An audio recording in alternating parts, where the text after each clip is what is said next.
So Lizzo's album dropped. And before we get into this, I want you to know that this is not a video where I'm going to be bashing Lizzo. I actually really enjoy her music. I enjoy her artistry. So I'm not here to bash her at all. If you're looking for that, I'm sure there are plenty of other creators on this platform who are doing that, and you can get your fix there. But I really just want to analyze what people are calling this fall off for her, because I think it's interesting that people are pegging her as an artist that is falling off, considering all of the accolades and accomplishments that she also has. But before we get too far into things, welcome! My name is Antoinette Chanel. Thanks so much for being here if it's your first time. If it's not your first time coming back, I really appreciate you. And as I mentioned in my intro, Lizzo's album did not do very well upon drop. It was released at the beginning of June, and I think those first week sales clocked in at fewer than 2,700 copies in week 1, and then fewer than 700 copies in week 2, and then I don't know if anybody was counting after that. And so leading up to this album drop, we saw Lizzo complaining that the label was not promoting her. She said that she wasn't able to get a lot of support from the people at the label. She said she had ideas, they weren't really listening to them or implementing them, and that was her gripe. And then she followed this up with a video of herself hanging posters to promote her album. I think at the beginning of that video, she said, if my label isn't going to hang album posters, then I will hang them. And she hangs them up, and she's wearing a cute little outfit. And even further after that, we also saw a collaboration between Lizzo and Chili's that someone told me that she said that she made a lot of money off of that. I hope that's the truth. And so in the last couple of weeks, I've seen a lot of think pieces popping up, talking about Lizzo's fall off and why she's a flop and the reason why she can't sell anything anymore and how the public ain't effing with her anymore, and on and on and on. And I just thought it was really interesting because Lizzo isn't a new artist, nor is she just a plain boring artist. I don't think that those are good adjectives to describe her. Lizzo is a skilled musician who plays the flute. She knows how to write and read music. She writes her lyrics, and better than any artist that I have been exposed to in the modern world, I would say Lizzo shifts genres better and more seamlessly than anybody that I've ever seen before. But I think that if we're being honest, there are several factors that have played a part in why some of the public really doesn't want anything to do with Lizzo, and the remaining part of the public, or at least the majority of which, just couldn't care less. I believe that Lizzo's fan base is fractured at this point. I think that the sexual harassment lawsuit sort of surprised and took people for a loop.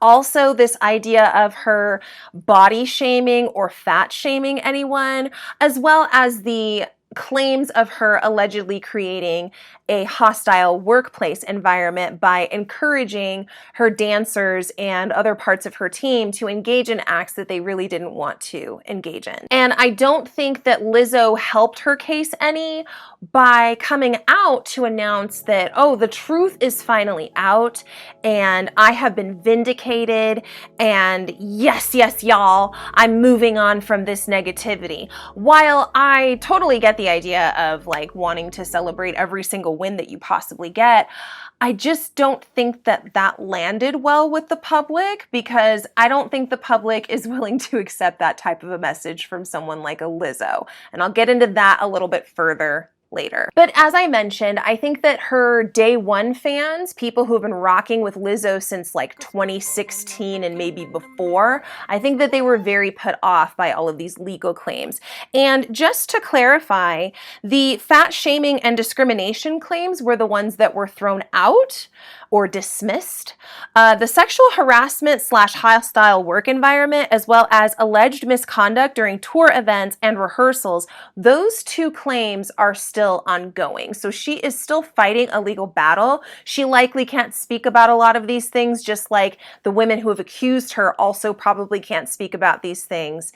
And so we're probably not going to hear anything about it until something gets decided or ruled. But overall, friends, I think that the reason why Lizzo is having a harder time with the public right now might be her attitude. Now, this isn't to say that I think that Lizzo doesn't have a right to be happy, to be joyous, to be sexual, to be any of those things. Not at all. I actually rock with Lizzo's discography pretty heavy. I think a lot of people just tend to assume that her fan base must all be big girls, but I don't believe that that's true. I think Lizzo has fans of all shapes and sizes. I think she has fans of all ages too. I know that there are some older people who really love Lizzo's music. They think that she brings a lot of great positivity to the world and to the industry. There's also a lot of younger people who feel that way. But I think it's this like, ha ha, I beat the allegations, haters sort of stance that she took that put people off. I will also speak for myself as a fan of the album Special. I was a little disheartened to see that when she came back after that album, which I think she dropped that in 2022. I remember it was while I was on vacation. And that was so much fun to get to listen to a new album while I was on vacation with a really dear friend of mine. It was great. We felt like that album was dedicated to us. That's how much we were rocking with it on our vacation. But she sort of followed that up with like a rejection of the Special era.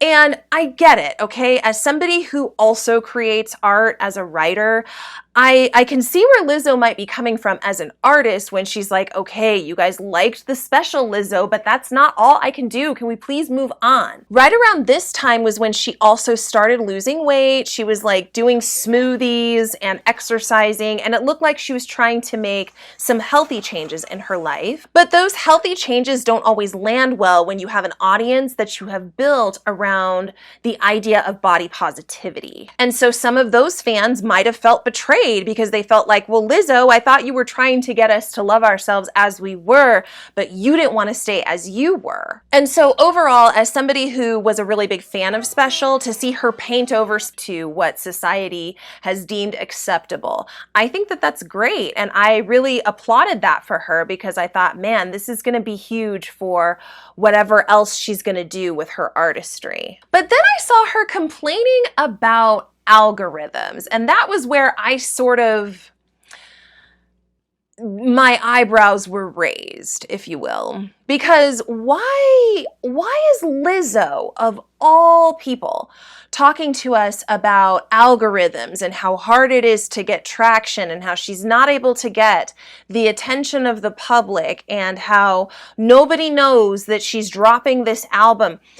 Isn't that the same thing that you had to do back in like 2013, 2012, Lizzo, when you were homeless and living in your car and showering at the gym, like way before Good as Hell or any of that stuff ever really blew up? You had to force your way onto the public consciousness, and you did. So I was a little taken aback by hearing her complain about that, because it's like, well, Lizzo, that's your thing. You know how to capture the algorithm. So Creativity, Lizzo. But if there was a nail in the coffin for Lizzo and her public image, I would say it was around the time that she started seemingly defending abusers. And again, it's like, please don't take me wrong. I get where she's coming from in the scenario of the apple. Yeah, if I walk into a grocery store and steal an apple, every single person in my phone should not be counted as an accomplice to that. Of course not. But Jeffrey Epstein wasn't stealing apples, Lizzo. You've got to know that. Even if you're not like invested in what's going on with the Epstein files and the war that is against the Epstein class, why'd you have to speak on it that way? Why did you have to reduce what has been a very serious matter for many, many women who were children when this began? Why did you have to reduce that to something so trivial? Ghislaine wasn't just a trafficker. And it's very important that we're clear on that. Ghislaine Maxwell did a lot more than just traffic women for Jeffrey and his rich buddies. She was also a manipulator. She preyed on young women who came from broken homes that were filled with lots of conflict and chaos. These young girls were lost and looking for safety, and Ghislaine seemingly offered the illusion of that in order to get them to trust her. Meanwhile, she knew exactly what she was going to use them for. I have the book on my shelf back there. I'm not going to go back there and grab it right now, but you need to read Nobody's Girl by Virginia Giuffre. Everything that you need to know about Jeffrey Epstein, these files, why this is such a big ass deal. It's all in there. And I just felt like that was a very uninformed way to go about things, to speak about things. But then again, someone also brought to my attention that Lizzo is a Chris Brown fan. So I suppose we can't really expect much else from her. But leaving her personal preferences and details out of it, because I don't really care about what Lizzo does in her private life, what she's listening to, who she's, I don't care. I think a better way for this sort of rollout and for the handling of a lot of these public legal things would have just been for her to not say anything at all. I know it's tempting to feel like, okay, I gotta win in this, so let me post about it because I feel good, you know, and the video where you're not saying anything and the text is all appearing on top of you. I mean, that is all made to look very self-righteous. I think instead, just let the media report on what parts of your case have been settled, what parts of your case have been dismissed. Let the media report on that. And in the meantime, while the media is doing that, you let your fans know that you are working on new music, you got a new sound you're experimenting with, you're excited for them to hear it. I think that would have been a better way to go. Continue to shine the way that we knew you before. Continue to stay committed to your artistry, that beautiful music, because I cannot stress this enough to y'all. Lizzo is a musician. She is a classic flautist. Like, what are we talking about? What? Where? And while continuing to make it all about the music, about the project, and about the fans, just stay in that. The ones who are rocking with you, they'll see it. They'll pick it up and they'll run with it. And everybody else can just fall by the wayside. Don't give people additional reasons to tune you out by speaking up about controversial figures such as Jeffrey Epstein or Diddy or Chris Brown or any of the like. And overall, I really do hope good things for Lizzo long term. I hope that her next project can land a little bit better. I think that the music needs some work because I gave a listen to this latest album and I gotta say, it's not my favorite. And as somebody who rocks with the whole discography, like going all the way back to Lizzo bangers, this was very below what I would have expected from someone like her. And that's all I've got to say. I just think that the PR aspect of things, she's getting in her own way. She is putting her foot in her mouth when she really can just let her artistry speak for itself. And I hope that she does that in the future because I do not see Lizzo as a flop. I don't see her as a fly-by-night artist who is here today, gone tomorrow. No, I believe that Lizzo still has a lot of great stuff to offer us, and I look forward to hearing it and partaking in that. It's just not this project, I don't think. Not this project and not this PR cycle, definitely. But hopefully she can clean that up.